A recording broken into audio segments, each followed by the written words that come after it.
ہمارے دوست کے بھائی بمبئی جا رہے تھے تو خوشیاں ہو رہی تھی کہ چلو بمبئی جائیں گے، مکان کرائے پہ رکھیں گے، روزانہ گھومنے کے لیے جائیں گے۔ ایک زمانہ وہ تھا تو ہم بھی گئے تھے اپنے دوست کے ساتھ۔ وہاں اس کو تلاش کیا تو مل گیا وہ دوست جو ہماری اسکول میں پولیس انسپیکٹر کا بچہ، وہ مل گیا تو بہت خوش ہوا۔ دوسرے دن وہ ہم کو تفریح کے لیے لے گیا شام کے وقت میں، چوپاٹی مرین ڈرائیو ہے، اس کے بعد چوپاٹی آتی ہے، مرین ڈرائیو ہے۔ مرین ڈرائیو پہ ہم گھوم رہے تھے، چل رہے تھے، آگے ایک نوجوان 20-22 سال کی عمر کا، نائٹ ڈریس کہتے ہیں مالدار لوگ، پٹے والا شرٹ جیسا اور پاجامہ وغیرہ پہنتے رات کو سونے کے لیے، نائٹ ڈریس، ایسے نائٹ ڈریس کا ایک لڑکا 20-22 سال کا چل رہا تھا، پاگل میں یہ حرکت کر رہا تھا، اور اس کے اگل بغل میں بہترین سوٹ پہنے ہوئے 2 آدمی چل رہے تھے دائیں بائیں۔ تو وہ ہمارے دوست نے کہا کہ دیکھو یہ کیا ہے، دیکھو یہ کیا ہے۔ تو ہم نے کہا تیری بمبئی ہے، تو جانے، تو بتا کیا ہے۔ تو اس نے کہا کہ یہ بیچ کا جو لڑکا ہے پاگلوں کا، یہ اپنے باپ کا اکلوتا بیٹا ہے اور پیدائشی پاگل ہے، اور اس کے باپ کی یہ مرین ڈرائیو کے اوپر جو بلڈنگیں ہیں نا، ایک جیسی بلڈنگیں بنی ہوئی ہیں مرین ڈرائیو کے اوپر۔ آج کل وہ وہاں کے وہ جو مرین ڈرائیو کی وہ بلڈنگ ہے، وہ بلڈنگ کے اندر ایک بلڈنگ میں کچھ 5-5 6-6 فلیٹس ہیں، اور ایک فلیٹ کی قیمت آج کے زمانے میں 5-5 کروڑ روپیہ ہے۔ اتنے مہنگے فلیٹ ہیں وہاں کے۔ اس نے یہ کہا کہ یہ بیچ میں جو پاگل لڑکا چل رہا ہے، اس کے باپ کی 5 بلڈنگیں ہیں یہاں، 5 بلڈنگوں کا مالک ہے اس کا باپ، اور اس کا اکلوتا بیٹا ہے جو پیدائشی پاگل ہے۔ گویا یہ پیدا ہوا اسی دن کروڑ پتی تھا، جس دن پیدا ہوا اس دن کروڑ پتی تھا، اور پاگل ہے۔ بتاؤ کس نے مالدار بنایا اس کو، کس نے مالدار بنایا؟ خیر، بہرحال میں یہ عرض کر رہا تھا کہ تقاضا رکھتا ہے ہر نعمت اپنے اندر۔ اب چاہے اس کا مالک پاگل ہے لیکن وہ تقاضا تو اپنے اندر برقرار ہے۔ 5 بلڈنگیں اس کے باپ کی ہیں، اس کو ورثے میں ملی، لیکن پھر بھی وہ 5 بلڈنگیں اپنے اندر تقاضا رکھتی ہیں کہ ان کو مینٹین کیا جائے، جو کرایہ دار ہیں ان سے صحیح طور پہ وصول کیا جائے، اور اس کی دیکھ ریکھ رکھی جائے، قانونی جتنی کارروائیاں وہ کی جائیں، اس کے لیے باقاعدہ ملازم رکھے جاتے ہیں، ان کی تنخواہیں دی جائے، کئی طرح کے اس کے ساتھ تقاضے ہیں اس بلڈنگ میں۔ اسی طرح سے جس باپ کے بیٹے کو اب حویلی ملی ہے، اس کے اپنے اندر تقاضے ہیں۔ اسی طرح سے جو تجارت کی بہت بڑی دکان ملی ہے جو ہزاروں روپے روزانہ نفع دیتی ہے، وہ بھی اپنے اندر تقاضے رکھتی ہے کہ مال صحیح طور پہ خریدنا، صحیح طور پہ بیچنا، جن سے خریدا ہے ان کو قیمت ادا کرنا، جن سے بیچتے ہیں ان سے صحیح طور پہ وصول کرنا، اس کو مال کو جو چیز ختم ہو جائے اس کو لا کے رکھنا، صفائی رکھنا، اس کی ملازم اگر رکھے ہیں تو ان کی تنخواہیں دینا، قانونی بہت ساری، وہ سارے اس کے تقاضے ہیں اپنے اندر۔ یہ تقاضے اگر یہ پورا کرتا ہے تب تو یہ دکان چلے گی، اس کو نفع دے گی، اور سماج میں یہ عقل مند شمار ہوگا۔ اور اگر اس نے تقاضوں کو پورا نہ کیا تو کیا نتیجہ ہوگا، لمبی چوڑی تفصیل کی ضرورت نہیں، آپ سب جانتے ہیں کہ دکان بیٹھ جائے گی، حویلی کھنڈر ہو جائے گی، اور سارے سماج میں اس کو بیوقوف کہا جائے گا۔ یہ بیوقوف ہے، اس نے اپنے ورثے میں ملی ہوئی نعمت کی قدر نہ کی ہے کہ نہیں بھائی؟ اتنی موٹی بات تو سمجھ میں آ جاتی ہے۔ یہ تو وہ کیونکہ مادی چیزیں ہیں، مادی چیزوں ہی سے ہم دلدادہ ہیں، وہی چیزیں سمجھ میں آتی ہے، اسی لیے اس کی مثال دی جاتی ہے، اسی لیے مثال دی جاتی ہے۔ بلکہ ہم نے تو کچھ علماء کرام سے یوں بھی سنا ہے دلائل کے ساتھ، آج فجر میں بھی وہ دلیل سامنے آئی بیان میں، کہ اللہ تعالیٰ نے مسلمانوں کے لیے، ایمان والوں کے لیے جو جنت بنائی ہے، وہ جنت کی نعمتیں ایسی ہیں کہ دنیا کا کوئی دماغ کا وہاں تک پہنچ بھی نہیں سکا، اور کوئی کان نے نہیں سنی اس کی نعمتیں، اور کسی آنکھ نے نہیں دیکھی، کوئی نہیں دیکھی وہ نعمت۔ وہ کیسی ہوں؟ کسی دماغ پر واہمہ نہیں گزرا، اس کا مطلب یہ کہ یہ ہمارے تخیل سے بھی اوپر کی چیز ہے، یہ ہمارے امیجنیشن سے بھی اوپر کی چیز ہے، ایسی نعمت ہے۔ تو اس کو تو نعمت کہا ہے، لیکن ساتھ ساتھ میں یہ بھی کہا ہے کہ وہاں ایسے کھانے ہوں گے، شربت پینے کے لیے ہوں گے، اور ایسے باغات ہوں گے، اور ایسے مکانات ہوں گے اور ایسی حوریں ہوں گی، یہ تمام چیزیں بھی ہیں۔ تو یہ کیا ہے کہ یہ بھی ہے تو نعمت، لیکن خدا نے جن کو نعمت کہا یہ وہ ہیں کہ جس کو ہم سوچ نہیں سکتے، جہاں تک ہمارا دماغ اور تخیل نہیں پہنچ سکتا، کہ یہ اس کو تفصیل کے ساتھ بیان کیا۔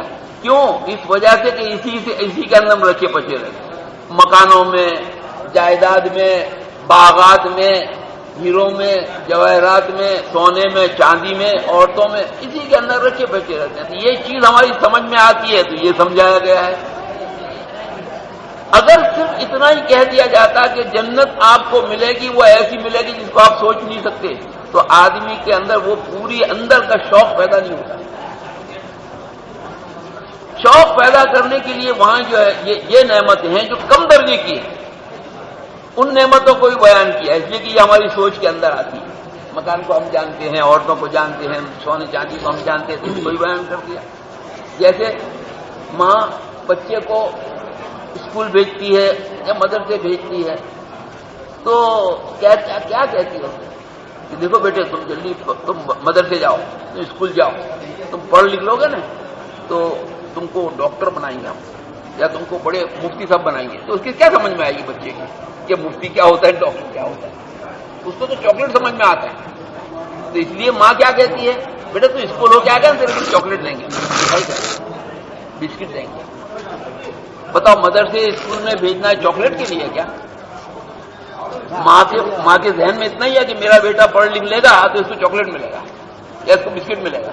نہیں، لیکن اس بچے کو کیا کہتی ہے، تو پڑھنے جائے گا، پڑھ کے آئے گا نا تو کو چاکلیٹ دیں گے، بسکٹ دیں گے، اس لیے کہ اس کے سمجھ میں بسکٹ اور چاکلیٹ آتے ہیں۔ حالانکہ ماں جانتی ہے کہ اس کے پڑھ لکھنے کے بعد پھر اس کا جو مقام ہوگا وہ یہ ہوگا کہ قوم کو دین سمجھائے گا یا قوم کی خدمت کرے گا ڈاکٹر بن کر کے۔ اس کے ذہن میں تو وہ ہوتا ہے، وہ اس کے سمجھ میں آنے والی چیز نہیں ہے، اس کے لیے کہتے ہیں کہ تیرے سمجھ میں نہیں آئے گی، تو یہی جان کہ چاکلیٹ دیں گے۔ میرے بھائی دوست بزرگوں، یہ نعمتوں کی قدر، یہ نعمت کی قدر، اس کا تقاضا پورا کرنا ہے، یہ تیسرا جز ہے۔ اور یہ نعمت جس کو ہم اسلام کہتے ہیں، جس کو ہم ایمان کہتے ہیں، اس کی قدر کیا ہو سکتی ہے؟ ہم خود سوچ لو۔ علماء کرام نے تو بیان کرنے میں کوئی کمی نہیں کی ہے، اللہ تعالیٰ ان کو جزائے خیر دے، کھول کھول کے سمجھا دیا، خدا کرے کہ ہماری سمجھ میں آ جائے۔ اس کے لیے میں آپ کو چھوڑتا ہوں، تو سوچو اس کی کیا قدر ہو سکتی ہے اس ایمان کی۔ صبح کے بیان میں بھی اس بات کو کہا کہ روزانہ لاکھوں جو آدمی مرتے ہیں اس میں 75% کفر کے اوپر مرتے ہیں۔ یہ ہے ایمان کا تقاضا کہ آپ کا ایمان اندر سے پکار کر کہتا ہے کہ یہ 75 آدمی جو جہنم کے راستے میں جا رہے ہیں، کیا کہہ رہا ہے آپ کا ایمان؟ آپ کو سوچنے کی بات ہے، میرا ایمان مجھے کیا اندر سے پکار رہا ہے، میری روح کی پکار کیا ہے؟ اندر کی ایمان کی روح کی پکار ہے کہ یہ جہنم میں جانے والے، یہاں تک کہ انسانیت جس کو کہتے ہیں، انسانیت ہونا، ایمان اس کے بعد کی چیز ہے۔ انسانیت ہے، بہتی ہوئی آگ جل رہی ہے، کوئی مکان جل رہا ہے، خدا نہ کرے یا کوئی بہت بڑی آگ لگی ہوئی ہے، اگر کوئی خنزیر کا بچہ بھی اگر آگ کی طرف جاتا ہے تو کوئی انسان اس کو برداشت نہیں کر سکتا، کرے گا کوئی؟ اس خنزیر کے بچے کو، کتے کے بچے کو بھی آگ کی طرف جاتا ہوگا بچائے گا، بچا لے گا۔ ایک مرتبہ مجھے یاد ہے، بمبئی میں آفس سے نکل کے شام کے وقت میں بمبئی میں آفس سے نکلا، ہائی وے پڑتا ہے، ہائی وے کراس کر کے جب کالونی میں داخل ہوا تو اسکول بنی ہوئی تھی، وہ اسکول ابھی بن رہی تھی، نیچے کا منزلہ بن گیا تھا، اوپر کا منزل بن رہا تھا، مزدور کام کر رہے تھے، اور ان مزدوروں میں سے ہوتے ہیں مزدور جو بیچارے جنگل کے رہنے والے مزدوروں کو یہ بلڈر لوگ لاتے ہیں تو وہ اپنے بچوں کے ساتھ آتے ہیں، چھوٹی موٹی جھولیاں بھی باندھ دیتے ہیں، چھوٹے چھوٹے معصوم بچوں کو وہاں جھولی کے اندر سلا دیتے ہیں، اور ماں کام کرتی رہتی ہے، مزدوری کا کام کرتی رہتی ہے۔ اگر اس کے اندر کوئی بڑی بچی ہے اور چھوٹا بچہ اور بھی ہے تو بڑی بچی کو سونپ دیتی ہے ماں کہ اس کو سنبھالیے، اور وہ اپنے کام میں مشغول رہتی ہے مزدوری کے۔ بس وہی منظر تھا۔ میرے ساتھ ایک پنڈت آفیسر تھا، وہ چل رہا تھا، یو پی کا پنڈت تھا، ہم دونوں ساتھ چل رہے تھے، اور آگے ایک رشین انجینئر چل رہا تھا. اب دیکھو یہاں 3 ہیں. میں تو اپنے آپ کو ایمان والا کہتا ہوں. میں ایمان والا تھا، مسلمان تھا. میرے ساتھ چلنے والا ایک غیر مسلم تھا، ہندو تھا، اور آگے چلنے والا ایک ملحد تھا. یہ 3 جا رہے ہیں. سامنے ہم نے خود دیکھا کہ وہ جو مزدور کا ایک بچہ چھوٹا سا، اس سے بڑی بہن وہ اس کو جو سونپی تھی، اس کے ماں نے اس کو سونپا تھا، وہ اپنی دوسری مزدور تھے، ان کی بھی کوئی بڑے بچے تھے، ان کے ساتھ کھیل میں مشغول ہو گئی. وہ بہن جو بڑی بہن تھی وہ تو کھیل میں مشغول ہو گئی، جس کو چھوٹے بچے کو سنبھالنا تھا. وہ چھوٹا بچہ اکیلا وہاں رہ گیا میدان میں. اور ادھر سے یہ جو اسٹریٹ ڈاگس کہلاتے ہیں، بڑے کتے، یہ کتے آ گئے اس بچے کی طرف بالکل قریب. 2-4 مرتبہ بھونکے. ہم دور سے جیسی نظر پڑی ہم تینوں دوڑے. اور تینوں دوڑنے، کیونکہ وہ رشین آگے چل رہا تھا، ہم 2 پیچھے رہے تھے. وہ پہلے پہنچا، 1 سیکنڈ کے بعد ہم پہنچے. خیر وہ بچہ بچ گیا. فوراً وہ عورت کو چلا کے بلایا، اس کو پکڑ لیا. اس وقت ہم نے یہ سوچا کہ وہ کون سی انسٹنکٹ تھی، وہ کون سا اندر کا جذبہ تھا کہ ایک تو کافر ہے، ایک مسلمان ہے، اور ایک ملحد ہے. یہ تینوں اس بچے کی طرف دیکھا کہ خطرناک قسم کے کتے اس بچے کو نوچنے کے لیے بڑھ رہے ہیں، تو کون سی چیز نے اس طرف لپکایا اس کو بچانے کے لیے؟ وہ اندر کی انسانیت تھی. کہ جس کی وجہ سے اس بچے. اسی طرح سے اگر کوئی بڑی دہتی ہوئی آگ کی طرف کتے کا بچہ یا خنزیر کا بچہ اگر اس آگ کی طرف جاتا ہے، تو انسانیت کے ناطے بھی کوئی اس کو برداشت نہیں کرے گا. تو پھر ایمان والا تو بہت اونچا مقام رکھتا ہے، عام انسانوں میں بہت اونچا مقام رکھتا ہے. تو اس کے بارے میں ہم سوچیں کہ اللہ تعالیٰ نے ہم کو اس مقام پہ رکھا ہے. عام انسانوں کی درجے سے بہت اونچا مقام ہم کو عطا فرمایا ہے ایمان اور اسلام دے کر. تو ہمارے سامنے کیا تقاضے ہیں اس پوری انسانیت کے تحت؟ اس انسانیت کے لیے ہمارے سامنے کیا تقاضے ہیں؟ کیا سوچا ہم نے اپنے آپ کے بارے میں؟ یہ ہے. خدا کرے کہ ان مجالس کے اندر ہم بیٹھ کر ہم اپنے بارے میں، اپنی زندگی کے بارے میں کچھ تھوڑی دیر غور فکر کر رہے ہیں. بس یہ غور فکر کرنے کی مجلس ہے. ورنہ تو یہ بستی، یہ مقام جہاں روزانہ قال اللہ اور قال رسول کی صدا گونجتی ہو، اس میں ایسے مجھ جیسے ایک جاہل کا کہ دین کی بات کرنے بیٹھ جانا یہ کچھ مناسب نظر نہیں آتا. لیکن کیونکہ تجربات کے طور پر مشورے میں طے ہو جاتا ہے. اور میں یہی سمجھ کے آپ کے سامنے بیٹھا کہ ہم سب مل کر، ہم سب ایک کشتی کے سوار ہیں. ہم سب مل کر سوچیں کہ ہماری زندگی کی ایک ایک سانس جو گزر رہی ہے، ہماری ایک ایک منٹ جو گزر رہی ہے، وہ ہم سے کیا تقاضا کرتی ہے. کبھی ہم اپنی روح کی پکار کو بھی تو سنا کہ میری روح کی پکار کیا ہے. میری اندر کی روح کی پکار ہے کہ وہ میرا مولا کون ہے کہ جو روزانہ مجھے زندہ اٹھاتا ہے موت کے بعد. سو جانا جو ہے موت کی شکل ہے. روزانہ مجھے زندہ اٹھاتا ہے اور روزانہ مجھے صحیح سالم اٹھاتا ہے. میں رات کو سویا تھا تب بھی دیکھ رہا تھا، جب صبح میں اٹھا تب بھی میں دیکھ رہا ہوں، میری آنکھیں دیکھ رہی ہیں. میرے ہاتھ پاؤں سونے کے وقت بھی چلتے پھرتے تھے، اب میں جب اٹھا ہوں تب بھی میرے ہاتھ پہ ہل رہے ہیں. ورنہ جس وقت میں رات کو سویا میں اکیلا نہیں سویا تھا، اس زمین کے اوپر لاکھوں آدمی سوئے تھے. اسی وقت جس وقت میں سویا لاکھوں اور آدمی بھی اس زمین کے اوپر سوئے. اور صبح میں جب میں اٹھا تو ان لاکھوں میں سے بہت سے وہ تھے کہ جو نہیں اٹھ سکے، ختم، مر گئے. اور خدا نے مجھے زندہ اٹھایا، خدا نے مجھے صحیح سالم اٹھایا. ایک بہت بڑی چیز ہے کہ خدا نے مجھے زندہ کیا. بہت بڑے عارف باللہ نے بات کہی ہے، زندہ کنی عطائے تو ورب خوشی رضائے تو نے مجھے زندہ کیا، یہ تیری عطا ہے، اگر تو مار دے تیری مرضی. کون ہے ہم؟ کوئی ہستی نہیں رکھتے. لیکن اللہ رب العزت نے یہ کچھ ہستی نہ رکھنے والے ایک جنتو جیسی چیز، اگر تھوڑا سا اوپر اٹھے، آپ تھوڑا سا اوپر اٹھے، آپ میں سے بہت سو نے سفر کیے ہوں گے ہوائی جہاز کے، اور بہت سے اوپر تک گئے ہوں گے. لمبی اڑان ہوتی ہے تو ہوائی جہاز بہت اونچے جاتا ہے، بہت اونچے جاتا ہے. وہ اونچائی کے اوپر سے اگر نیچے دیکھو تو بڑی بڑی ٹرکیں بالکل بال کے اوپر یوں جیسی نظر آئے گی، بڑے بڑے ٹریلرز. اگر اس کو سامنے اس وقت غور کرو کہ یہ پوری دنیا کی حیثیت کیا ہے، کہ جس کے پیچھے ہم رال ٹپکائے دوڑ رہے ہیں، اس کی حیثیت کیا ہے. مولانا اسماعیل صاحب ہمارے گودرا والے اللہ تعالیٰ ان کو ان کی عمر میں برکت عطا فرمائے اور ان کے درجات بلند کرے. وہ ایک مرتبہ فرمانے لگے کہ فرانس کے اندر پیرس میں کسی عرب سائنٹسٹ سے ملاقات کے لیے گئے. وہ یہ فلکیات کا سائنسداں تھا، یہ جس کو یونیورس کہتے ہیں، برہمانڈ کہتے ہیں، اس کے اوپر وہ تحقیق کر رہا تھا اور اسی لائن کا وہ ماہر تھا. اس کی اپنی آفس تھی بہت بڑی.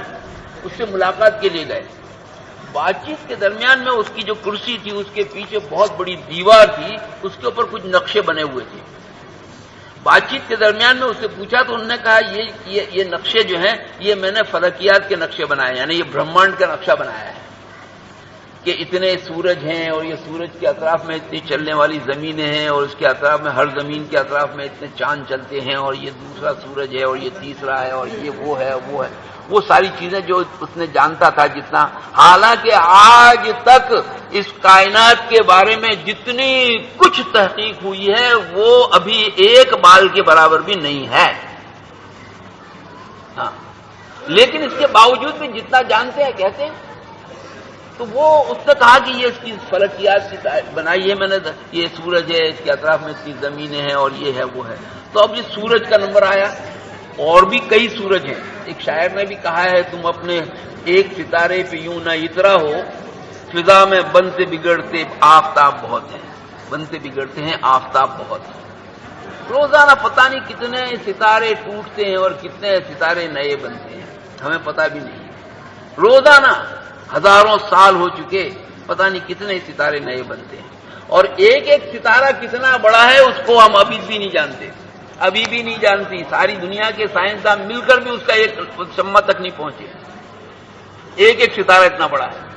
آج سے چند سال پہلے بمبئی میں جب میں ملازمت میں تھا، اس وقت اخبار میں نے پڑھا تھا فرنٹ پیج کے اوپر، انگریزی اخبار میں فرنٹ پیج کے اوپر وہ بارڈر کے اندر خبر دی تھی، ایکسپلوڈنگ نووا، یعنی پھٹتا ہوا ایک تارا. نووا اس کو نام دیا تھا، نیا تارا تھا اس کے لیے. اس میں یہ لکھا تھا کہ ایک سائنسداں نے تقریباً 19 برس کی محنت کے بعد اس کی تحقیق حاصل کی ہے. 19 برس تک محنت کرتا رہا تب جا کے ایک ستارے کی تحقیق حاصل کی ہے. ایک ستارہ، اسی کے اوپر پیچھے پڑا ہوا تھا. وہ ستارہ کتنی زمین سے کتنی دور ہے، اس کا وہ ستارے کے اطراف میں اور کتنے گرہ چل رہے ہیں، اور اس کے علاوہ چھوٹے گرہ کتنے چلتے ہیں، وہ کتنا وزندار ہے، کتنا بڑا ہے، کتنا لمبا چوڑا ہے، اور اس میں کتنی گرمی ہے. جیسے ہمارے سورج سے گرمی نکلتی ہے اس میں سے کتنی گرمی نکلتی ہے. پتہ نہیں کیا کیا تحقیق کرنے کی 19 برس کی تحقیق کے بعد اس نے اس کا ظاہر کیا تھا. اور اس ظاہر کے اندر ایک چیز ہی ظاہر کی تھی کہ وہ اتنی گرمی پھینکتا ہے جتنا کہ ہمارے اس زمین کے اوپر جو بہت بڑی طاقت مانی جاتی ہے ایٹم بم، 50,000 ایٹم بم ایک ساتھ پھوڑ دیے جائیں اور جتنی گرمی پیدا ہو اتنی گرمی تو یہ ستارہ 1 سیکنڈ کے آدھے حصے میں پھینک دیتا ہے. 1 سیکنڈ کے بھی آدھے حصے میں اتنی گرمی پھینکتا ہے کہ 50,000 ایٹم بم ایک ساتھ پھوڑ دیے جائیں اور جتنی گرمی پیدا ہو. یہ تو سال کے بعد ایک ستارہ پتا چلا، اسے خود پتا نہیں کہ پتا نہیں کتنے ہوں گے. ہمارے احمد آباد میں نبھو منڈل ہے، کانکڑیا جو گارڈن ہے اس کے اندر ایک بہت بڑا ایسا گنبد بنایا ہوا ہے. یہ جیسا گنبد ہے نا، ایسا گنبد بنایا ہوا ہے اور اس کو سفید رنگ کیا ہوا ہے. اس کے بیچ میں ایسی ایک میخ ہے، ایسی ایک پائپ زمین میں گڑی ہوئی ہے. یہاں اس کے اوپر کیمرہ ہے اور اسی کے اندر وہ فلم ہے. وہ فلم یہ بتاتی کہ اس کو جب چالو کیا جائے تو یہ اپنے کیمرے سے پورے اس کے اندر اس کو آسمان بنا دیتی ہے. یہ جو پورا گنبد ہے اس کو بالکل جب اندر کو جو دیکھنے والے ہوتے ہیں اس کی ٹکٹ ہے، جب اندر لے جاتے ہیں تو لے جانے کے بعد ایک دروازہ ہے اس کا بھی پردہ اس کو بھی بند کر دیا جاتا ہے. اندر اندھیرا ہو جاتا ہے اور جب اندھیرا ہو جاتا ہے تو اس کی لائٹ آن کرتے ہیں تو یہاں کا جب یہ میخ کا کیمرہ آن ہوتا ہے تو وہ پورا کا پورا گنبد جو ہے آسمان بن جاتا ہے. پھر وہ اس کو بتانے والا کھڑا بتاتا رہتا ہے کہ دیکھو اب تم یہ ہو، اب تمہاری دشا اس طرف ہے، تم پچھم دشا کی طرف ہو. اب تم دیکھنا شروع کرو، روزانہ جب تم اپنے مکان کی چھت پہ کھڑے ہو جاؤ تو تم کو پچھم دشا کے اندر یہ تارا نظر آئے گا، وہ بتاتا ہے کہ تو یہ تارا نظر آئے گا، وہ تارا وہاں نظر آتا ہے اس کے اوپر۔ ایسے پورے آسمان میں رات کو، آج جیسے مثال کے طور پہ سپتمبر مہینہ ہے تو سپتمبر مہینے میں اگر کٹھور کے اندر ہم جو رات کو آسمان کو دیکھیں تو جو کچھ بھی نظر آوے گرمی کے زمانے میں یا سردی میں جب کہ آسمان کھلا ہوا ہوتا ہے تو اس وقت جو جو ستارے ہم کو نظر آتے ہیں وہ ستارے وہاں بھی نظر آتے ہیں اور وہ بتاتا ہے دیکھو آپ کو یہ ستارہ نظر آتا ہے، یہ ستارے کا تعارف یہ ہے، یہ ستارہ کا یہ نام ہے، اس کا یہ نام ہے۔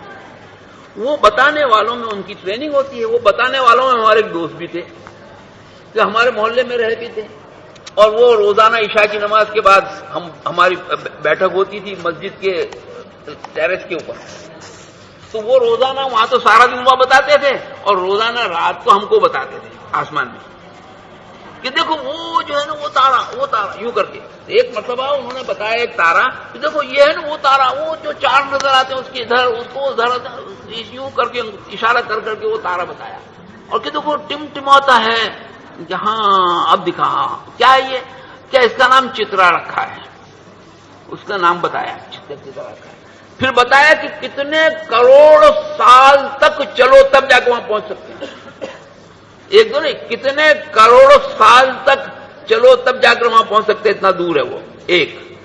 دوسری بات کہ کتنا بڑا ہے یہ، کہ اتنا بڑا ہے کہ ہماری زمین سے یہ جو سورج ہم دیکھ رہے ہیں یہ سورج ہزاروں گنا بڑا ہے، ہماری زمین ہزاروں زمینیں اس سورج کے اندر سما جائیں، اتنا بڑا یہ سورج ہے۔ اور یہ جو چترا تارا بتا رہا ہوں اس تارے کے اندر ہمارے سورج جیسے 45,000 سورج سما جائیں، تو ایک تارا ہے جو بالکل چھوٹا سا ٹمٹماتا ہوا نظر آتا تھا، 45,000 سورج اس میں سما جائیں، ایسا ایک تارا۔ اب بتاؤ کہ یہ جتنی تحقیقات ہم سنتے ہیں کرتے ہیں بال برابر ہے کہ نہیں؟ بال برابر ہے۔ ابھی تو پتا بھی نہیں کہ اور کتنے ستارے ہیں اور کتنے دور ہیں کتنے بڑے ہیں۔ ایک گورنر رہ چکا ہے، مجھے بڑودا میں جماعت روانہ ہو رہی تھی، میں بھی مسافہ کر رہا تھا، جماعت میں روانہ ہو رہا تھا، اس وقت میرے دوست پرانے حافظ صاحب ملے، انہوں نے چلتے چلتے جب میں مسافہ کر کے روانہ ہو رہا تھا چلتے چلتے مجھے ایک کاغذ پکڑا دیا اور کہا فرصت سے پڑھیو اس کو۔ خیر اس وقت تو جلدی میں تھا، رکھ لیا۔ اس کے بعد جب جماعت ہم ایک جگہ پہنچے اور ٹھہرے، اور ٹھہرنے کے بعد مجھے وہ یاد آیا تو میں نے کاغذ نکالا، تو کاغذ کیا تھا، ایک انگریزی اخبار کا پنا پھاڑ کے انہوں نے لپیٹ کے دیا تھا مجھے، وہ میں نے دیکھا، میں نے کیا انگریزی اخبار۔ اس کے اندر جب میں نے پڑھنا شروع کیا تو پتا چلا کہ اس کے اندر ایک مضمون تھا وہ کسی زمانے کا ایک گورنر تھا، اس نے اس کو لکھا تھا، اور اس نے اس میں یہ بیان کیا تھا کہ اللہ کے وجود کی عقلی دلیلیں، ہاں اس کا ہیڈنگ یہ تھا کہ اللہ ہے، اس کے وجود کی عقلی دلیلیں اس میں بتائی تھی۔ کیا کیا عقلی دلیلیں؟ اب یہ عقلی دلیلیں صحیح ہے کہ غلط اس کا میں تبصرہ نہیں کرتا، یہ تو علماء کرام مفتیان کرام طے کریں گے، اس لیے کہ وہاں تک ہماری پہنچ نہیں پہنچ سکتی، یہ علم الہی ہے اور اس کے تو وہی ہیں ہمارے علماء کرام۔ یہ تو عقلی دلیلیں جو اپنی اپنی سمجھ میں آتی ہے، اس میں کچھ صحیح بھی ہو سکتی ہیں کچھ غلط بھی ہو سکتی ہیں، بہرحال ہمارے سوچنے کے لیے ایک راستہ ملتا ہے اس سے۔ عقلی دلیلوں میں اس نے یہ کہا تھا کہ یہ جو ہم دیکھ رہے ہیں ہماری گھڑی ہے، 24 گھنٹے کی والی گھڑی ہے، 24 گھنٹے میں ایک پورا چکر پورا ہوتا ہے، تو اس کو 24 دن میں پورا کیا۔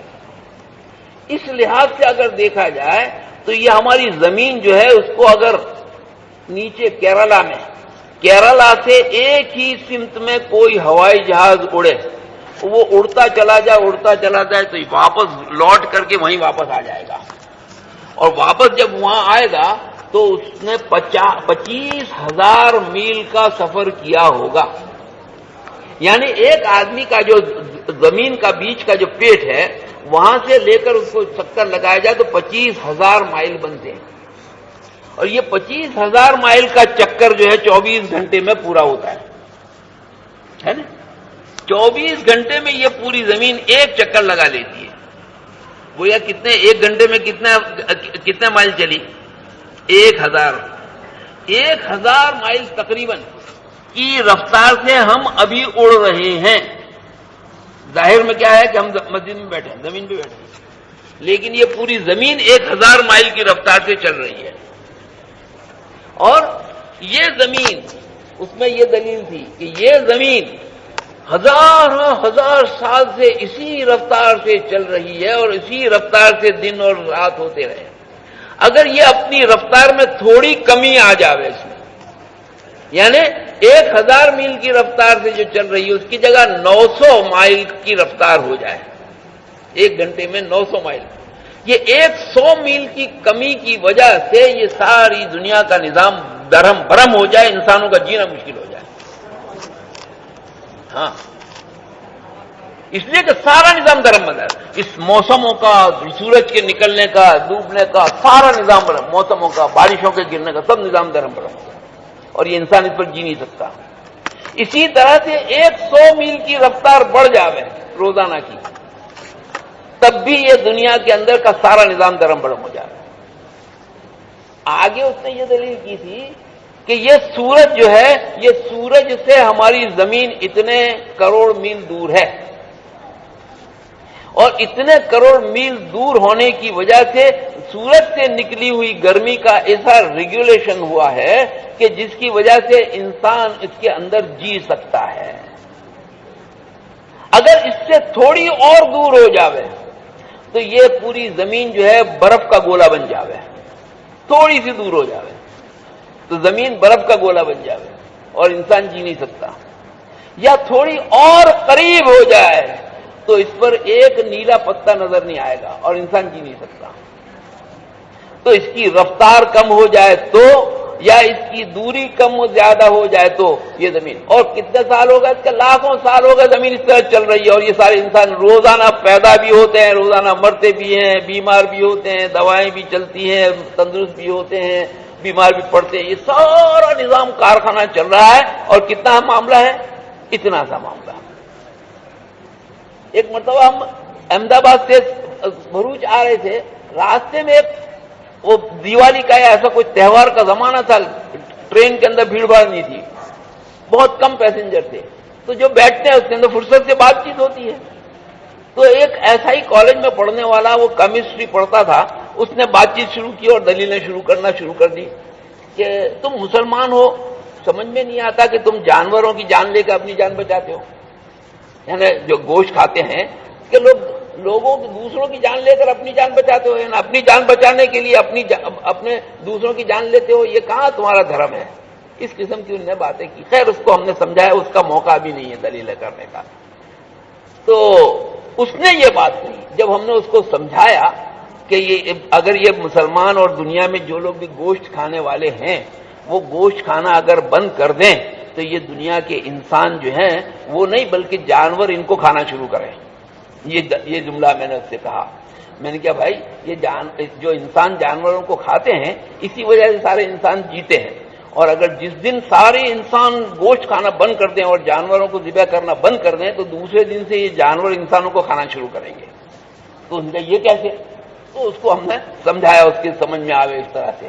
کیلری کس کو کہتے ہیں, وہ جانتا تھا کہ کیلری کسی کو کہتے ہیں, انسان کا پیٹ کیلری سے بھرتا ہے, وہ کیلری گوشت میں زیادہ ہے, سب سے زیادہ ہے, اتنا گوشت کھاتے ہیں تو اس کا پیٹ بھرتا ہے. اگر یہ گوشت کھانا بند کر دیں تو اس کے مقابلے میں اتنے اناج کھانا پڑے گا اور اتنا اناج زیادہ اگانا پڑے گا, اور ان جانور جو بچ جائیں گے, روزانہ کے کروڑوں جانور جو ذبح ہوتے ہیں یہ بچ جائیں گے, تو ان کو رکھنے کی جگہ, ان کو کھلانے کے لیے گھاس, اس کے لیے زمین, اور پھر انسانوں کے کھانے کے لیے اتنا زیادہ اناج, یہ کتنا دن چلے گا؟ تھوڑے دن کے بعد ہی ختم. اور پھر یہ انسان جو ہے جانوروں کی وجہ سے انسان مرنا شروع ہو جائیں گے. تو اس نے کہا کہ ہاں. میں نے کہا اب مجھے بتاؤ کہ یہ جو تم نے وہ نیورولوجی کے بارے میں بھی کچھ ابھی پڑھ رہا تھا ابھی کالج میں, تو میں نے کہا میں نے کہا یار ایک بات میں نے سنی ہے ایسی, میں آپ سے پوچھنا چاہتا ہوں, آپ جانتے ہو تو. کیونکہ میں نے ایک آدمی انجینئر سے, الیکٹریکل انجینئر سے یہ بات سنی ہے, اس لیے میں تم جیسے سے پوچھتا ہوں کہ الیکٹریکل انجینئر نے مجھے یہ کہا کہ دماغ کے اندر اللہ تعالیٰ نے جو رگیں بنائی ہیں, جو رگیں انسان کی جو بنائی ہیں, جس سے سارا ٹریفک چلتا ہے. آدمی اپنی سامنے جو عورت کھڑی ہے اس کو پہچانتا ہے کہ یہ میری ماں ہے یا بہن ہے یا بیوی ہے یا بیٹی ہے. کون سی؟ وہ رگوں کی ٹریفک سے جانتا ہے, ورنہ اس کے لیے ایک عورت ہے. ایک مرد کے لیے ایک عورت ہے، لیکن اس عورت کے اندر یہ تفریق کرتا ہے کہ یہ میری ماں ہے، یہ میری بہن ہے، یہ بیوی ہے، یہ بیٹی ہے۔ یہ کون سی چیز ہے؟ اس کے اندر کے دماغ کی ٹرافک ہے جو اس کو بتاتے ہیں۔ سامنے بیٹھا ہوا کون ہے کہ یہ میرے بزرگ، میرے پیر صاحب ہیں، یا میرے ابا ہیں، یا میرا بھائی، یا میرا بیٹا ہے نا؟ اسی طرح سے یہ اندر کا یہ پاگل پن جو ہوتا ہے، یہ ہم نے یہ سنا ہے کہ انسان کی رگ ڈھیلی ہو جاتی ہے۔ اس کا کیا مطلب کہ انسان کا اسکرو، اس کو نشانی کیا بتا دیں؟ یوں بتا دیں، یعنی اس کا اسکرو ڈھیلا ہو گیا، یعنی اس کی رگ ڈھیلی ہو گئی ہے۔ اس کا مطلب کیا ہے؟ تو اس نے کہا کہ اس کا مطلب یہ ہے، یہ تو ڈاکٹر اشرف سے بھی ہم نے پوچھا، انہوں نے کہا کہ ہاں ٹھیک ہے، ڈھیلے کا مطلب یہ ہے کہ جب برابر ٹینشن کے اوپر ساری رگیں ہوتی ہیں تو ٹریفک برابر چلتا ہے، کنٹرول رہتا ہے اس کے اوپر۔ جو ذرا ڈھیلی ہو جاتی ہے جنکچر ہو جاتا ہے، اندر خیالات کا جنکچر ہو جاتا ہے، پھر وہ کنٹرول نہیں رہتا، تو ماں کے سامنے بھی وہ باتیں کرتا ہے جو بیوی کے سامنے کرنی چاہیے، ایسی باتیں کرنا لگتا ہے۔ اسی کا نام پاگل پن ہے۔ اس نے یہ کہا کہ یہ پیچھے جو مغز ہے، چھوٹا مغز جس کو کہتے ہیں، 10 لاکھ سے زیادہ رگیں اس کے اندر ہیں، 10 لاکھ سے زیادہ رگیں ہیں اس کے اندر۔ اگر اس کے ان رگوں میں سے کوئی ایک رگ بھی ڈھیلی ہو گئی تو یہ پروفیسر صاحب جو ہیں وہ ڈھیلے اٹھاتے ہو جائیں گے 1 منٹ کے اندر۔ اور یہ چاہے کتنے ہی بڑے سیٹ صاحب ہیں، پتہ نہیں راستے پہ لوٹتے ہو جائیں گے۔ یہ ایک رگ، لاکھوں میں سے ایک رگ، کون ہے یہ ان رگوں کو کنٹرول کرتا ہے؟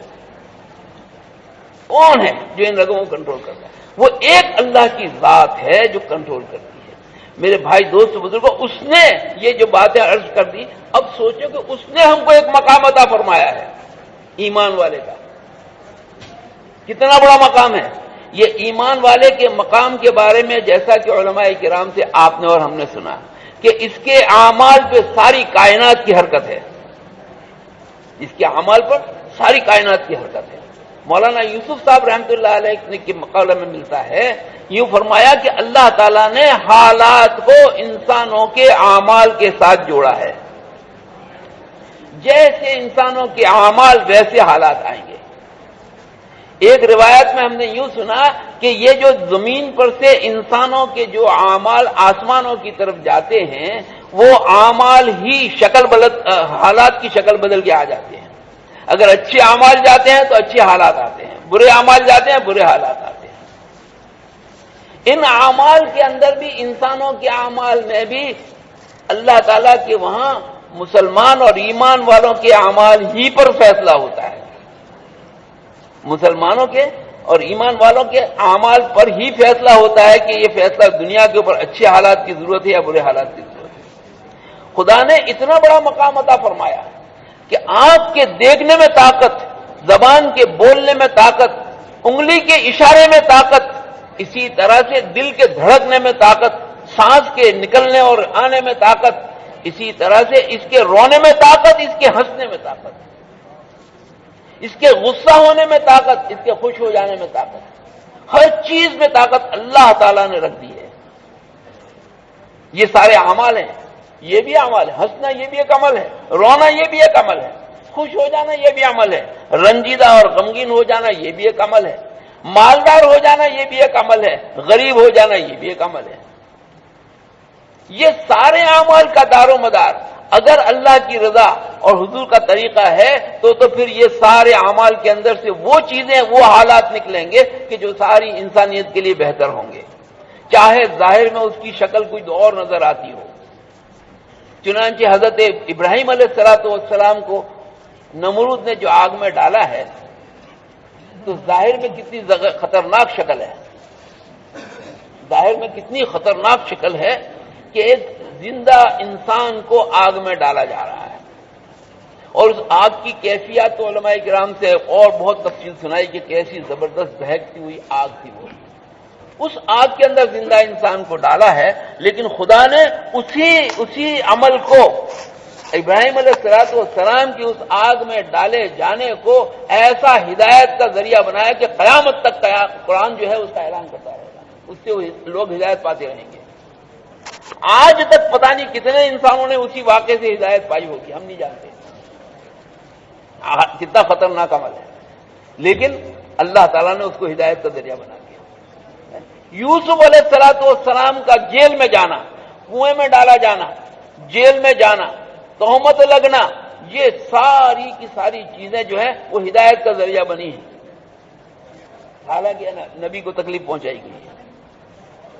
مفسرین میں سے کسی نے یہ بھی کہا ہے، حضرت عائشہ رضی اللہ تعالیٰ عنہ کی روایت نقل کی ہے کہ یوسف علیہ السلام کا ان کے بھائی کے ذریعے کنویں میں ڈالا جانا، وہاں سے بازار میں بک جانا، اور وہاں سے محل میں جانا، پھر محل میں جا کر تہمت کا لگنا، جیل میں جانا، پھر جیل سے باہر آ کر پھر وزارت کی کرسی پہ بیٹھنا، یہ سارا نظام پری پلان تھا اللہ میاں کا۔ اللہ رب العزت کی طرف سے پہلے طے تھا، جیسے صبح کے بیان میں ہمارے اقبال بھائی نے کہا 50,000 برس پہلے لکھ دیا گیا تھا، اللہ میاں نے لکھ دیا تھا کہ یوں ہوگا۔ اس کے پیچھے پوری تربیت کا نظام تھا۔ یوسف علیہ السلام سے ایک ایسا کام لینا تھا حکومت کا، اور ایک ایسا نظام لینا تھا ان کا کہ جس کے اندر قیامت تک کے آنے والی انسانیت کی ہدایت چھپی ہوئی تھی۔ اس واقعے کو لانے کے لیے یوسف علیہ السلام کی تربیت ہو رہی ہے، یعنی حکومت کے انس اینڈ آؤٹ سے ان کو واقف کیا جا رہا ہے۔ سماج کے اندر کی جتنی خرابیاں، جتنی اچھائیاں بھلائیاں ہیں، اسی طرح سے حکومت کے نظام میں جتنی خرابیاں، جتنی بھلائیاں ہیں، وہ سب سے ان کو واقف کر دیا گیا تھا، اور ان سب سے ان کو گزارا گیا تھا، اس لیے کہ ان کو ایک اعلیٰ درجے پہ بٹھانا تھا، اور وہاں جانے کے لیے آدمی کو یہ صلاحیت کا ہونا ضروری تھا۔ پتا چلا تو ظاہر میں عمل کیسے ہیں کہ اتنے خطرناک ہیں، نبی ہیں، نبی کے بیٹے ہیں، نبی ہے اور نبی کے بیٹے ہیں، تو دوسرے جو بھائی تھے وہ کون تھے؟ وہ بھی تو نبی کے بیٹے ہی تھے۔ ان سے یہ عمل کروایا جاتا ہے کہ بھائی کو کنویں میں پھینکا جا رہا ہے، اور نبی کا بیٹا بازار میں لیلام ہو رہا ہے، اور نبی ہے اور بازار میں لیلام ہو رہا ہے، اللہ تعالیٰ کی خدائی دیکھ رہی ہے، پھر جا کر تہمت لگ رہی ہے، اللہ تعالیٰ خدائی دیکھ رہی ہے، یہ سارے گزارش، یہ اللہ تعالیٰ کا نظام ہے۔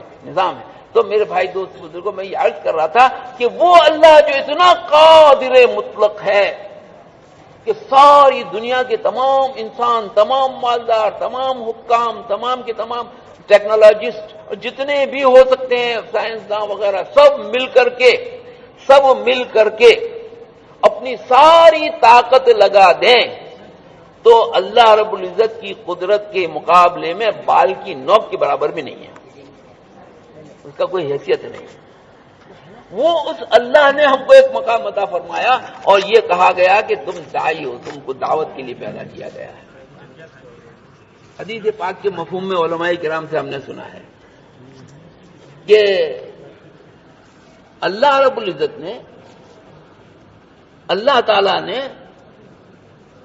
یہ انسانوں کو معدن کے طور پہ، یعنی کھان کے طور پہ، یہ سب انسان جو ہے کھانے ہیں، گجرات میں جس کو کھان کہتے ہیں، معدن کہتے ہیں عربی میں، مائنس، یہ کھان کے طور پہ۔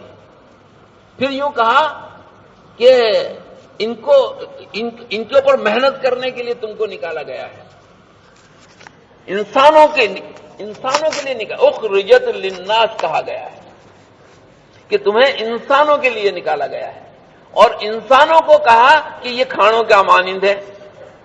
مولانا ابراہیم صاحب دامت برکاتہم نے ایک مرتبہ اس کو یوں سمجھایا کہ دیکھو، ملکوں کے اندر سونے چاندی کی کانیں ہوتی ہیں، ہر ملک میں ہوتی ہیں، کچھ میں نہیں ہوتی لیکن اکثر ملکوں میں ہیں، ہاں،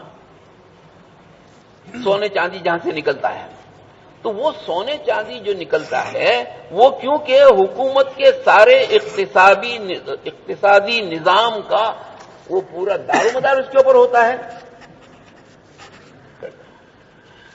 تو کیونکہ یہ مال کہلاتا ہے، ساری دنیا میں صدیاں ہو چکی، مال جس کو کہا جاتا ہے وہ سونا چاندی ہی ہے، ہر جگہ پر سونے چاندی ہی کو مال قرار دیا گیا ہے۔ تو یہ بات مان جاتی ہے کہ یہ سونا چاندی جب مال ہے تو اس کی جو کان ہے وہ کان اگر ایرے غیرے نتو خیروں کے ہاتھ میں یا کسی مافیا قسم کے لوگوں کے ہاتھ میں چلی جائے گی تو یہ پورے ملک کے نظام کو درم برم کر دیں گے۔ تو کبھی بھی حکومت سونے چاندی کی کانوں کو غلط قسم کے لوگوں کے ہاتھ میں جانے نہیں دیتی. اگر وہ اپنے نظام کے اندر رکھتی ہے تو اس کا جو مینجمنٹ کرنے والا جو عملہ ہے وہ بہت ہی سلیکٹڈ قسم کا ہوتا ہے، بہت ہی معتمد قسم کا ہوتا ہے، جس کے اوپر پورا پورا اعتماد کیا جائے کہ یہ کوئی خیانت نہیں کریں گے. ایسے لوگوں کو اس کا نظام سونپا جاتا ہے کہ اس کو کھودنا، اس میں سے نکالنا، اس کو ریفائن کرنا، اس کے بسکٹ بنانا، اس کا سارا نظام کرنا. یا کچھ ملکوں میں اس کا کانٹریکٹ بھی دیا جاتا ہے، تو وہ کانٹریکٹ دینے کے اندر بھی اس کا پورا پورا نظام کہ اس کے اوپر نگرانی پوری حکومت کی ہوتی ہے کہ اس کے اندر کوئی ایسی چیز اختیار نہ ہو جائے کہ جو ہمارے ملک کے نظام کو درہم برہم کر دیا جائے. اتنا تو ہم سب جانتے ہیں. کوئی کر دو بھائی، اعلان کرنا ہے بھائی. یہ ہمارے پاس درخواست ہے کہ بھی باہر آنے والے لوگ زیادہ ہیں، اندر بیٹھنے والے تھوڑا تھوڑا آگے بڑھ جاویں. ہر آدمی اپنے آگے دیکھے جگہ خالی ہے اس کو بڑھ جاوے. اب مسجد کے اندر بھی جگہ ہے، آنے دیں جگہ کو. ہر آدمی اپنے آگے دیکھے، آگے جگہ ہے اس کو پر کر دے. آسان کے ساتھ اپنے آگے کی جگہ کو دیکھو، اس کو پر کر دو تو بعد میں آنے والا مجمع اندر آ جائے گا انشاءاللہ. اللہ تعالیٰ آپ کو جزائے خیر دے. بہت بہت ماننے والا مجمع ہے الحمدللہ الحمدللہ. اللہ تعالیٰ قبول فرما لے. بس یہ آگے بڑھنے کو اللہ تعالیٰ قبول فرما لے تو بیڑا پار ہے ہمارا. واہ واہ واہ واہ سبحان اللہ. اور یہ تو ایمان والے کا اکرام ہے، ایمان والے کا اکرام ہے. یوں فرماتے ہیں کہ اگر کسی کمرے میں ہم بیٹھے ہیں، کوئی بھائی مسلمان اگر آیا تو ایک اینچ تھوڑا سا اپنی جگہ سے اس کو کھسکے، یہ اس کا اکرام ہو گیا. جگہ بالکل نہیں ہے لیکن اس کے باوجود بھی تھوڑا سا ہل دیا، ہم تھوڑا سا ہلے ایک اینچ کے لیے کہ اس کا اکرام ہو گیا، کہ ہم نے اس کا اکرام کیا. باہر آواز نہیں جاتی وہ تو لگا دیں گے بھائی اور مائک. خیر بہرحال دیکھو، اصل بات تو یوں ہے کہ ہم دل کی آنکھوں سے بھی سنیں، دل کے کانوں سے بھی سنیں گے تو انشاءاللہ خدا کی ذات سے امید ہے کہ بات صاف ہو جائے گی. تو بعد میں یہ عرض کر رہا تھا میرے بھائی دوست بزرگوں کہ خدا نے ہم کو نکالا ہی ہے اس لیے کہ انسانوں پہ محنت کریں.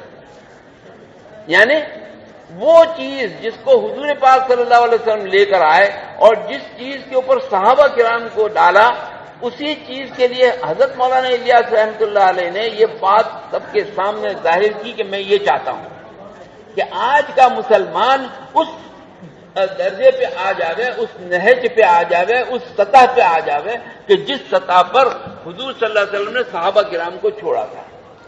بس وہ چاہتے ہیں کہ اگر اس سطح پر یہ آ جاوے تو یہ کیا وہ کون سی سطح تھی، وہ کون سی سطح تھی جو صحابہ کرام کو جس کے اوپر حضور صلی اللہ علیہ وسلم نے چھوڑا تھا. وہ سطح ہی یہ تھی کہ اس وقت کا ایک ایک مسلمان اپنے آپ کو پوری انسانیت کی ہدایت کا ذمہ دار سمجھتا تھا. وہ سطح تھی. ہر مسلمان اپنے آپ کو پوری انسانیت کی ہدایت کا ذمہ دار سمجھتا تھا کہ میرے ذمہ ہے کہ ہدایت کی محنت کروں، اللہ کو راضی کروں. چنانچہ یہ جو ہم سنتے ہیں موروکو، یہ موروکو کے بعد پیسیفک سمندر ہے اور اس کے بعد پھر امریکہ ہے. تقریباً 5000 میل کا فاصلہ ہے موروکو سے امریکہ کے کھنڈ تک کا. اور وہ موروکو جو لفظ ہے، موروکو جو ملک ہے، وہ موروکو ملک مغرب سے بنا ہوا ہے. لفظ مغرب سے بگڑ کر موروکو ہو گیا. یہ انگریزوں کی ہمیشہ کی عادت رہی ہے کہ وہ کبھی بھی جو نام ہوتا ہے وہ نام کو صحیح نہیں بولتے، اس کو بگاڑتے ضرور ہیں جب ان کو وہاں تک کھانا ہضم نہیں ہوتا. تو انہوں نے یہ مغرب کو، لفظ مغرب تھا اس کو بگاڑ کر موروکو کیا ہے. اور آج بھی وہاں کے عرب اور مکہ کے ہمارے حجاز کے عرب بھی اس کو مغرب ہی کہتے ہیں. آج بھی اس ملک کا نام مغرب ہی ہے زبانوں کے اوپر. وہ کاغذ کے اوپر اس کو موروکو کر دیا. کچھ فارسی لوگوں نے اس کا نام یہ جو ہے مراکش وہ بھی کر دیا. تو مراکش کہہ لو، مغرب کہہ لو، موروکو کہہ لو، چیز ایک ہی ہے. اور یہ مغرب نام کیسے پڑا؟ مغرب نام کیسے پڑا کہ صحابہ کرام کے زمانے میں، صحابہ کرام کے زمانہ ابھی صحابی موجود ہیں، اللہ کے دین کی محنت کرنے کے لیے جب جماعت وہاں پہنچی ہے تو بہت مشہور وہ واقعہ ہے، بہت مشہور واقعہ ہے کہ جنگل کے اندر چھاؤنی ڈالنی تھی تو اعلان کیا گیا کہ جنگل کے جانوروں ہم کو یہاں چھاونی ڈالنی ہے، تم جنگل کو خالی کر دو، یہ اعلان ہوا۔ مورخین احباب نے یہ لکھا ہے کہ وہ لشکر جو ہے تقریباً 300 افراد پر تھا، 300 افراد کا، اور اس میں ان کے جو سپہ سالار جو امیر تھے وہ صحابی نہیں تھے، وہ تابعی تھے۔ 18 صحابی اس میں تھے، وہ 300 کے لشکر میں 18 صحابی تھے اور باقی تو غیر صحابی تھے، مطلب تابعین تھے، لشکر کے امیر بھی تابعی تھے۔ لیکن جب یہ بات آئی کہ جنگل کے جانوروں کو اعلان کرنا ہے کہ تم جنگل کو خالی کرو، تو وہ امیر نے صحابی سے کہا کہ آپ اعلان کرو۔ یہ مقام تھا صحابی کا کہ جنگلوں کے جانوروں کے اوپر بھی تمہاری بات چلے گی۔ تو صحابہ سے کہا کہ ایک صحابی کو کھڑا کیا کہ تم اعلان کرو۔ اس وجہ سے وہ صحابی نے اعلان کیا اور اللہ تعالیٰ نے اس کا ایسا ظاہر کیا عمل کہ ساری تاریخوں میں اس کا موجود ہے۔ اس کے بعد وہ چھاونی قائم کی گئی وہاں پر۔ وہ چھاونی جس جگہ پہ قائم ہے اس کا نام آج بھی کیروان ہے، اور ابھی کچھ ایک آدھ مہینے پہلے ہی وہاں جشن منایا گیا اس بات کا کہ پورے افریقہ کھنڈ میں سب سے پہلی مسلمانوں کی چھاونی یہاں قائم ہوئی تھی۔ کیروان جگہ موجود ہے۔ وہ کیروان میں اپنی چھاونی قائم کر یہ لشکر مغرب کی طرف چلا۔ اب اگر افریقہ کا نقشہ دیکھو گے تو جس جگہ پہ یہ کیروان ہے نائجیریا کے قریب، وہ کیروان ہے، وہاں کیروان سے مغرب کی طرف چلو تو مغرب کی طرف چلے آگے دین کی محنت کرتے ہوئے۔ وہ مغرب کی طرف چلتے چلتے یہ مغرب اس میں آئے موروکو میں، جس کو آج موروکو کہتے ہیں۔ یہاں آنے کے بعد اب 5000 میل کا سمندر ہے، اور وہ 5000 کی میل کے سمندر کے بعد زمین ہے یا نہیں کسی کو پتا نہیں۔ اس وقت امریکہ پتا نہیں تھا لوگوں کو۔ تاریخ میں یہاں تک بات لکھی ہے کہ یہ لشکر جب چلتے چلتے مغرب کی طرف چلتے چلتے وہاں آیا، اب سمندر سامنے آ گیا، اب کہاں جائے؟ منشا تو تھا دین کی محنت اور کلمہ کو بلند کرنا۔ تو تاریخ میں یہ چیز منقول ہے کہ ان کے امیر نے اپنے گھوڑے کو کھڑا کیا سمندر کنارے پر اس طرح سے کہ آگے کے 2 پاؤں پانی کے اندر اور پیچھے کے 2 پاؤں خشکی پر، اس طرح سے سمندر کی طرف منہ کر کے وہ کھڑے ہوئے امیر جماعت کے، اور پھر یوں کہا کہ اے اللہ تو گواہ ہے کہ ہم تیرے کلمے کو بلند کرنے کے لیے یہاں تک آئے ہیں، ہمیں اس سے پتا نہیں کہ اس کے آگے بھی کوئی زمین ہے اور کوئی ایمان والے آگے بھی کوئی انسان بستے ہیں، اگر ہم کو اس کا پتا ہوتا تو ہم وہاں بھی پہنچتے۔ یہ وہ سطح تھی جس پر صحابہ کرام کو حضور پاک صلی اللہ علیہ وسلم چھوڑ کے گئے تھے، یہ وہ سطح تھی۔ اس کے علاوہ 1-2 نہیں ہزاروں واقعات ملیں گے کہ صحابہ نے اپنی جان سے، اپنے مال سے، اپنے سب کچھ سے زیادہ قیمتی دین کی محنت کو سمجھا۔ دین کی محنت کا مطلب یہ کہ یہ انسانیت دہتی ہوئی جہنم کی آگ سے بچ جائے اور یہ انسانیت کو صحیح راستہ جینے کا مل جائے۔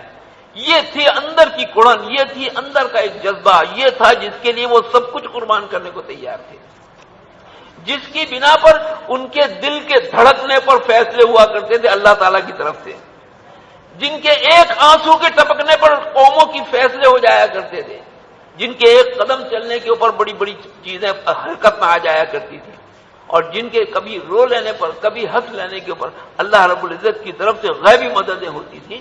اور میرے بھائی دوست بزرگوں، وہ ساری غیبی مددیں آج بھی انتظار کر رہی ہیں اس مسلمان کا، آج بھی انتظار کر رہی ہیں، وہ ساری غیبی مددیں اللہ تعالیٰ کی انتظار کر رہی ہیں کہ کب یہ مسلمان اٹھے، یہ اپنے اس کے اندر بھری ہوئی صلاحیت ہے، ایمان ہے اس کے پاس، اس کا دیکھنا طاقتور ہے، اس کا بولنا طاقتور ہے، اس کا رونا، اس کا کمانا، اس کا خرچ کرنا، اس کا سب کچھ طاقتور ہے، اور جنت تو اس کے قدموں میں پڑی ہوئی ہے۔ اللہ تعالیٰ نے جنت کس کے لیے بنائی ہے؟ کہ گدھوں کے لیے بنائی کیا؟ انسانوں کے لیے اور مسلمانوں کے لیے بنائی ہے۔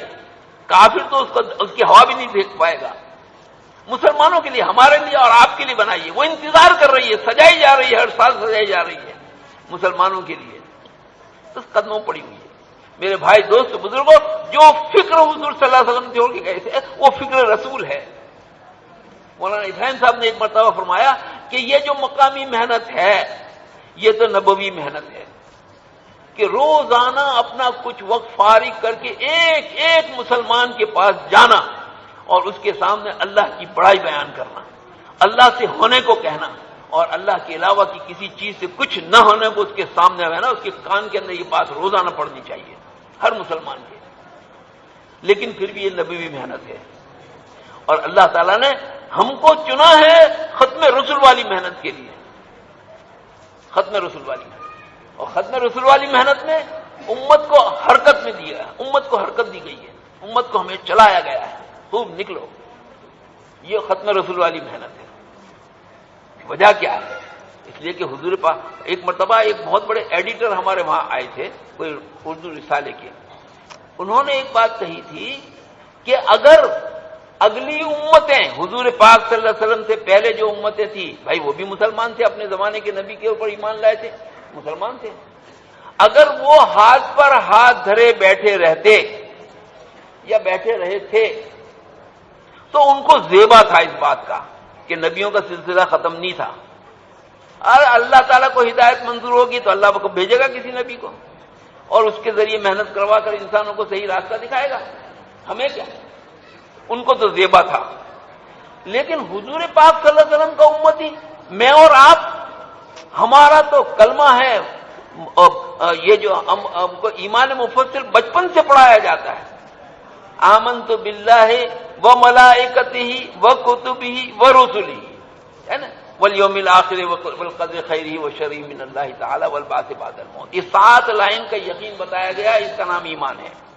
ان 7 لائن کے یقینوں میں آمنت و رسولہ جو آتا ہے، وہ رسول کا مطلب علماء کرام یہ فرماتے ہیں کہ جیسے اور نبی تھے یا جیسے اور رسول تھے، اسی طرح سے حضور صلی اللہ علیہ وسلم کو رسول مان لینا کافی نہیں ہے.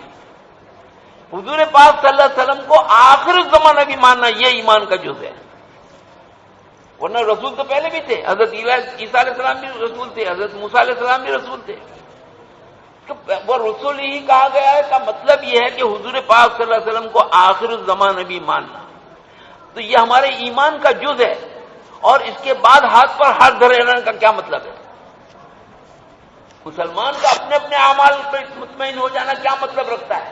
جبکہ اس کا ایمان ہے کہ حضور پاک صلی اللہ علیہ وسلم کے بعد اب کوئی نبی نہیں آنے والا، کسی اور نبی کا انتظار کر رہا ہے. یہ کیا یوں کہا؟ اور واقعی سوچنے کی بات ہے کہ ہمیں کیا حق ہے کہ صرف اپنی کر کے بیٹھ جانے کا یا اپنے ہاتھ پہ ہاتھ دھر بیٹھ جانے کا. ہمیں کیا حق ہے؟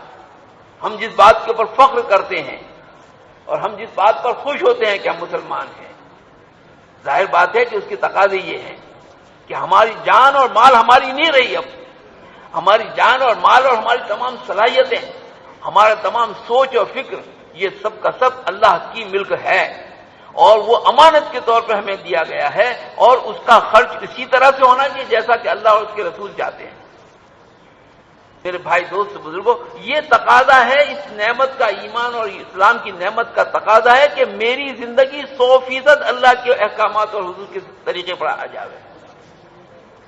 اور یہ اگر اس کو عقل کے طور پہ بھی سوچا جائے تو پہلے کا جو ہمارے جو ابھی فی الحال کے زمانے میں کمیونیکیشن ایک بہت بڑا زبردست وہ سبجیکٹ ہو گیا ہے.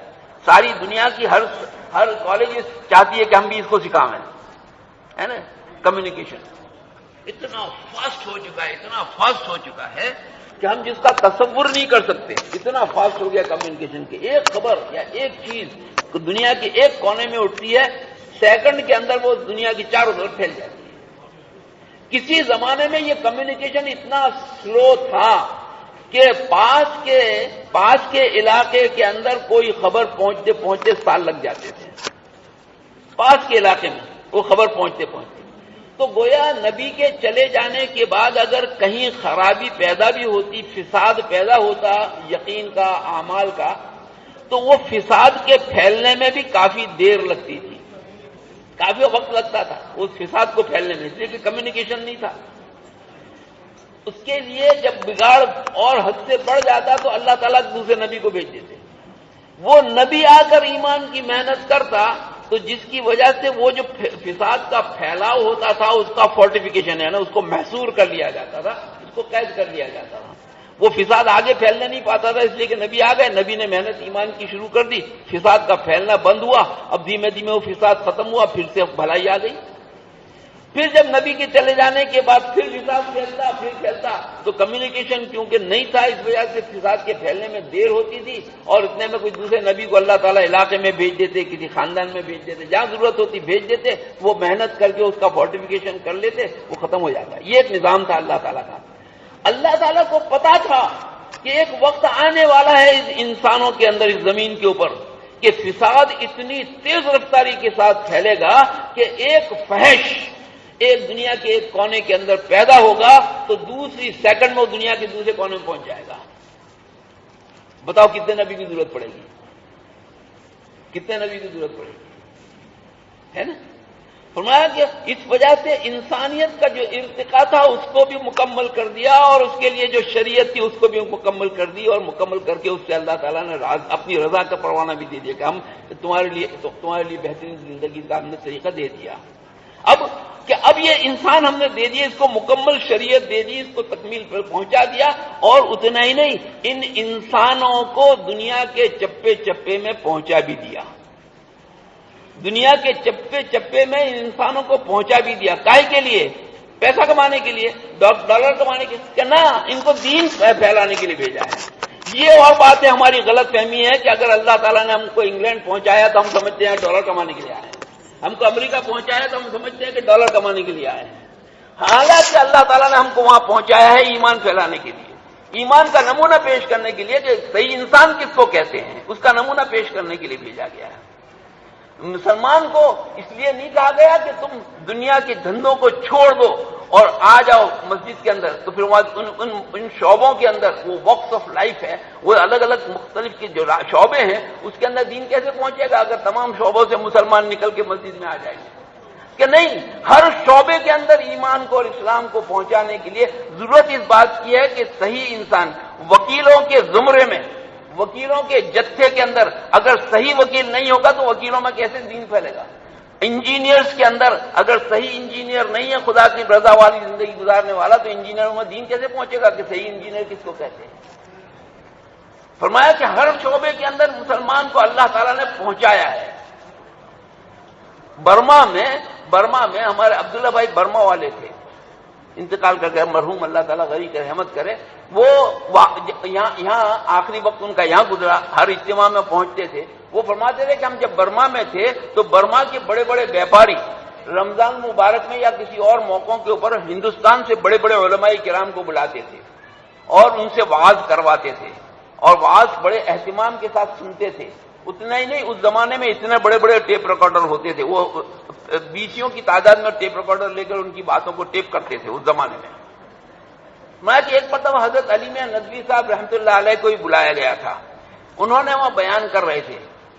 بیان میں یہ بات کہی تھی مولانا علی میاں ندوی صاحب نے کہ اے برما والو سن لو، تم اس دھوکے میں مت رہنا کہ تمہیں یہاں پیسہ کمانے کے لیے اور مالدار بننے کے لیے اللہ تعالیٰ نے بھیجا ہے، بلکہ تمہیں اللہ تعالیٰ نے یہاں بھیجا ہے اس بات کے لیے کہ یہاں تم دین کی زندگی کو لوگوں کے سامنے پیش کرو، دین کی زندگی پیش کرنے کے لیے تم کو بھیجا گیا ہے۔ اگر یہ نہ ہوا تو مجھے ڈر ہے کہ آج جو میری باتوں کو تم یہ ٹیپ کر رہے ہو، کل کو ایسا نہ ہو کہ یہ ٹیپ ریکارڈ سن کے تم رو رہے ہو۔ عبداللہ بھائی کہتے تھے کہ وہ دن لوگوں نے دیکھا کہ وہ ٹیپ بجا کے روتے تھے، سب کچھ ختم ہو گیا، بیوی الگ ہو گئی، باپ الگ ہو گیا، پتہ نہیں کہاں بھاگ گئے، سب کچھ ہو گیا۔ ایک حالات گزرے۔ میرے بھائی دوست بزرگ خدا کے، ایک مرتبہ میں احمد آباد میں تھا، مولانا محمد عمر صاحب تشریف لائے ہوئے تھے، پیچھے ایک جماعت نظام الدین سے چلی، وہ جماعت بھی وہاں احمد آباد مرکز کے اوپر آئی، تو ان کے ہاتھ میں ایک خط تھا کہ مولانا محمد عمر صاحب کے لیے خط ہے، نظام الدین سے دیا ہے، ان کو دے دو۔ اسی وقت مولانا صاحب دوپہر کا کھانا کھا کے ابھی بستر کے اوپر بیٹھے تھے کہ وہ خط دیا گیا۔ وہ خط انہوں نے مجھے دیا کہ کھول، میں نے کھولا تو وہ انگریزی میں لکھا ہوا تھا۔ میں نے کہا مولانا صاحب یہ انگریزی میں خط ہے، کہ کس کا ہے دیکھو کیا ہے۔ تو میں نے وہ جب خط کو دیکھا پتا چلا کہ وہ انڈونیشیا کے 4 ایڈوکیٹ نے مل کر وہ خط لکھا تھا۔ انڈونیشیا کے 4، یہ آج سے تقریباً یہ سمجھو کہ 40-45 سال کے درمیان کی بات کہہ رہا ہوں، کہ انڈونیشیا کے 4 وکیلوں نے مل کر وہ خط لکھا تھا انگریزی میں مولانا محمد عمر صاحب کے نام پہ، مرکز کے نام پہ۔ وہ خط پڑھ کیا کہتے ہیں وہ تو وہ خط میں نے پڑھ کے مولانا صاحب کو ترجمہ کر کے سنایا کہ مولانا صاحب یہ 4 ایڈوکیٹس ہیں، یہ یوں کہہ رہے ہیں کہ گزشتہ سال علی گڑھ یونیورسٹی کے کچھ پروفیسر اور بڑے طلبہ ہمارے یہاں جماعت لے کر آئے تھے اور انہوں نے کچھ وقت یہاں گزارا تھا اور انہوں نے یہ کام کی سمجھ ہم کو دی کہ اگر مسلمان بن کر کے ساری دنیا کے انسانوں کے اوپر کا حق جو ہم پر بنتا ہے وہ حق ادا کرنے کے لیے اللہ تعالیٰ نے ہم کو یہ کام دیا ہے، یہ کام کو سیکھنے کے لیے تم انڈیا آؤ، 4 مہینے لگاؤ، کام کو سیکھو اور اپنے ملک میں شروع کرو. یہ بات انہوں نے کہی ہم کو. ہم نے ارادہ کیا ہے کہ ہم یہ کام کو سیکھنے کے لیے انڈیا آئیں 4 مہینے کے لیے. لیکن جیسے آج بھی کچھ لوگ ایسے، اس زمانے میں اور زیادہ لوگ تھے کہ وکالت کو ایسا بری نظر سے دیکھتے تھے، وکالت کے دھندے کو، کہ یوں کہتے تھے کہ وکیل بن گئے یعنی جھوٹ بولنے کا دھندا شروع کیا. عام طور پہ ایسی کچھ غلط فہمیاں تھی لوگوں کے اندر، تو وہی چیز وہاں پر بھی چلتی تھی. تو ان لوگوں نے پہلا سوال یہ کیا تھا کہ کیا ہم 4 مہینے دین کی سیکھنے کر دین کا کام شروع کریں گے تو ہم کو یہ وکالت کا دھندا چھوڑنا پڑے گا؟ ایک سوال. دوسرا سوال تو اب نارمل سے جو نہیں جانتے کام کو، کہ اگر ہم ہندوستان آئے 4 مہینے کے لیے تو ہمارے رہنے کا اور کھانے پینے کا کیا انتظام ہوگا؟ اور تیسرا سوال یہ تھا کہ انہوں نے یہ کہا تھا کہ اپنا خرچہ خود کرنا ہے تو ہم کتنا خرچہ لے کر آ رہے ہیں 4 مہینے کے لیے؟ تو مولانا صاحب نے اس کے جواب میں یہ کہا کہ بھائی ان سے کہہ دو کہ بھائی ہماری جماعتیں جو چلتی ہیں اپنا خود انتظام کر کے چلتی ہیں، مسجدوں میں ٹھہرتی ہیں، خود پکا کر کھاتی ہیں، اور یہ ان کے رہنے کھانے پینے کا انتظام ہے. اب خرچہ کتنا ہوگا ہر آدمی اپنی اپنی حیثیت کے مطابق طے کر لے. ہمارے یہاں کی ہندوستان کی جو جماعتیں چلتی ہیں تو 4 مہینے مشکل سے 700-800 روپے میں 4 مہینے پورے کر لیتے ہیں. اب آپ اپنی حیثیت کے مطابق اندازہ کر کے لے جائیں. یہ 2 سوال کے لیے جواب دیا. پہلے سوال کا تفصیل سے انہوں نے جواب دیا. یوں کہا کہ بھئی اس کام سے یوں نہیں چاہ جاتا کہ مسلمان جن جن شعبوں کے اندر اپنی زندگی گزار رہے ہیں ان شعبوں کو چھوڑ چھاڑ کے مسجد کے اندر لنگوٹا باندھ کے بیٹھ جاویں. اگر یوں ہوا تو بتاؤ ان شعبوں کے اندر دین کیسے پہنچے گا؟ ہم تو یہ چاہتے ہیں کہ ہر مسلمان جس شعبے میں بھی ہے وہاں صحیح معنوں میں دیندار مسلمان بن کر کے زندگی گزارے، اور یہ دعوت کے بغیر اس زمانے میں بہت مشکل ہے. اتنی چاروں طرف سے اتنے زوردار دعوت نے خدا کے غیر سے ہونے کی کہی جاتی ہیں کہ یہ دعوت کے بغیر اس کا جینا مشکل ہے. مولانا انعام الحسن صاحب رحمۃ اللہ علیہ نے مدینہ منورہ کے ایک اجتماع میں یہ بات کہی تھی کہ دعوت اس زمانے کے اندر دعوت کے بغیر اگر یہ مسلمان حفاظت کے قلعوں میں بھی ہوگا تو برباد ہونے کا خطرہ ہے، اور دعوت کے ساتھ یہ دشمن کے گھیرے میں بھی کامیاب ہو جائے گا. لیکن یہ تب ہوگا میرے بھائی جب دعوت ہو تب تو. اور دعوت کے لیے 2 راستے ہیں، انشاءاللہ تعالی ہمارے مولانا صاحب یہ آپ کو سمجھائیں گے. دعوت کے لیے 2 راستے ہیں. ایک راستہ تو ہے اپنی زندگی کے اندر عملی طور پر دعوت دینا، اپنی زندگی کو 100% دیندار پر لانا اور اس کے لیے مقامی طور پر دعوت دینا. اور ایک جو ہے لوگوں کو سمجھانے کا مطلب اللہ کی بڑائی بیان کرنا اور اللہ کے غیر سے کچھ نہ ہونے کو کہنا. اس زمین کے اوپر 650 کروڑ انسان بستے ہیں، تقریباً 650 کروڑ انسان. ذرا کبھی ہم سوچیں صبح اٹھنے سے لے کر رات کو سونے تک یہ کیا بولتے ہیں، کیا سوچتے ہیں، کیا دیکھتے ہیں. یہ 650 کروڑ انسان روزانہ صبح اٹھنے سے لے کر رات کو سونے تک خدا کے غیر سے ہونے کو بولتے ہیں، خدا کے غیر سے ہونے کو سنتے ہیں اور اسی کو سمجھتے ہیں اور اسی کی فضا کے اندر آتے ہیں. اس پوری فضا کو صاف کرنے کے لیے یہ روحانی انوائرنمنٹ کا سوال ہے. جس طرح سے انوائرنمنٹ کے اندر جب زہریلی گیسیں یہ جو کارخانے سے چھوٹتی ہیں تو ان کو صاف رکھنے کے لیے بڑی بڑی مہارتیں اور بڑی بڑی ڈگریاں دی جاتی ہیں. اس کے لیے خدا کرے کہ یہ روحانی انوائرنمنٹ کا خرابی ہے کہ ساری دنیا کے انسانوں کے دماغ یہ کمپیوٹر سے زیادہ اثرات رکھتے ہیں. یہ ان کے دماغ، ان کے دل یہی خدا کے غیر سے ہونے کو دیکھتے ہیں، بولتے ہیں، سوچتے ہیں. اس کو کاؤنٹر کرنے کے لیے، اس کو مقابلہ کرنے کے لیے یہ ایمان والے کے بول، اس کا تھوڑا وقت فارغ کر کے کسی ایمان والے کے گھر پہ جانا اور اس کے سامنے اللہ کی بڑائی کو بیان کرنا اور خدا کے غیر سے کچھ نہ ہونے کو کہنا، یہ ہزاروں انسانوں کی غلط سوچ کو ختم کر کے رکھ دے گا. لیکن یہ کب ہے کہ ہم ارادہ تو کریں. مولانا ابراہیم صاحب نے ایک مرتبہ ہمارے وہاں اجتماع میں کہا تھا کہ یہ وہ قوم ہے کہ جس کے ارادوں پر بڑی بڑی حکومتیں تھرا جایا کرتی تھی. یہ وہ قوم ہے کہ ارادوں پہ تھرا جاتے تھے وہ. اور آج سب سے بڑی حسرت اور افسوس کی بات یہ ہے کہ اس قوم نے ارادہ کرنا ہی چھوڑ دیا. حسرت اور افسوس کی بات، اس نے ارادہ کرنا چھوڑ دیا. یہ ارادہ تو کرے کہ میں مسلمان ہوں اور میرے ذمے ہے کہ میرا ایک ایک منٹ کا حساب سے میں اس کو استعمال کروں.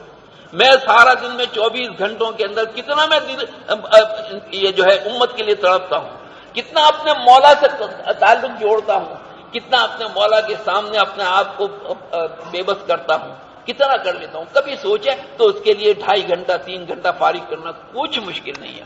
اور یہ مجموعہ اگر 2.5 گھنٹہ کل سے فارغ کرنا شروع کر دے تو یہ پورے ملک کے اندر تہلکہ مچانے کے لیے کافی ہے. معمولی نہیں ہے کسی ایک مسلمان کا اللہ کی خاطر تھوڑی سی قربانی دے دینا. اس کے لیے میرے بھائی دوست بزرگوں، اس مجمع میں 2 قسم کے لوگ ہیں. ایک تو وہ ہیں کہ جنہوں نے اپنے آپ کو تیار کر لیا کہ ہم اللہ کے راستے میں 4 مہینے کے لیے چلنے کے لیے جائیں گے اور وہ انشاءاللہ تعالیٰ اپنی زندگی اب بنا کر آئیں گے خدا کی طرف. ایک وہ مجمع بھی ہے کہ جنہوں نے اب تک ارادہ نہ کیا، دل میں تو آ چکی ہے بات کہ ہاں واقعی میں دین کی خاطر ہماری جان مال کو خرچ کرنا ہے، اس کا حق ہے دین کا. ہم نے دین کا حق بھی دنیا کو دے ڈالا، اب دنیا کے پاس سے دین کا حق لے کر اس کو دلانا ہے. یہ تو دل میں بات آ گئی ہے. سوال یہ ہے کہ اس کو کب کرنا ہے، بس اتنا سوال ہے کہ اس کو کب کرنا ہے. اب وہ کب کرنے کے لیے مقامی کام ہے ہمارے پاس. 5 اعمال ہیں، اس کو خوب تفصیل سے یہ پورا مجمع کا بچہ جانتا ہے، مجھے تفصیل کرنے کی ضرورت نہیں ہے.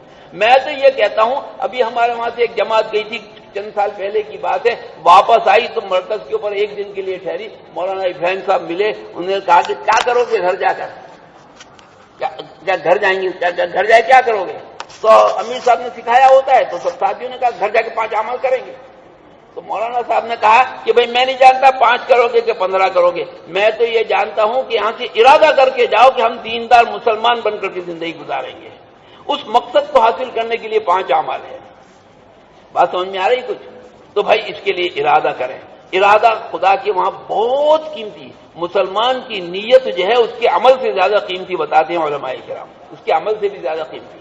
تو بھائی ہم نیت کریں کہ واقعی میں اس کام کو سیکھنے کے لیے جو میرے ذمے ہے، اس کو سیکھنے کے لیے بہت بڑا احسان ہے ہمارے علماء کرام کا کہ جنہوں نے ہم کو اس کی ترتیب بتا دی ہے اور کر کے بتایا ہے. تو مجھے اس کو سیکھنے کے لیے 4 مہینے بھی نکلنا ہے، اس کی پوری ترتیب کے ساتھ چلہ 3 دن کی ترتیب بھی بنانی ہے، اور اسی طرح سے اپنے مقام پر رہ کر کوئی گھر اور کوئی فرد چھوٹنے نہ پائے کہ جس کے سامنے میں اللہ کی بڑائی بیان نہ کرتا ہوں اور جس کے سامنے دنیا سے نہ ہونے کی بات نہ میں کہتا ہوں، جس کی وجہ سے میرا اپنا دل بنتا چلا جائے گا.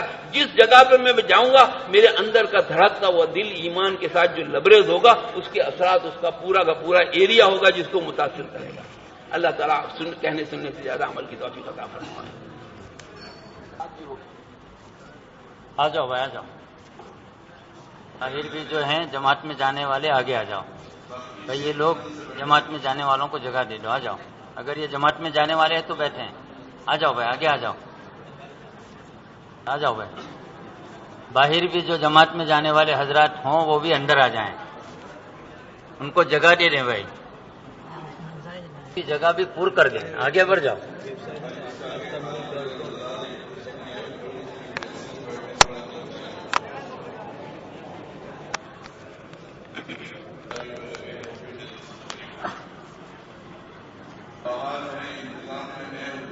جماعت میں جانے والے آگے آ جائیں.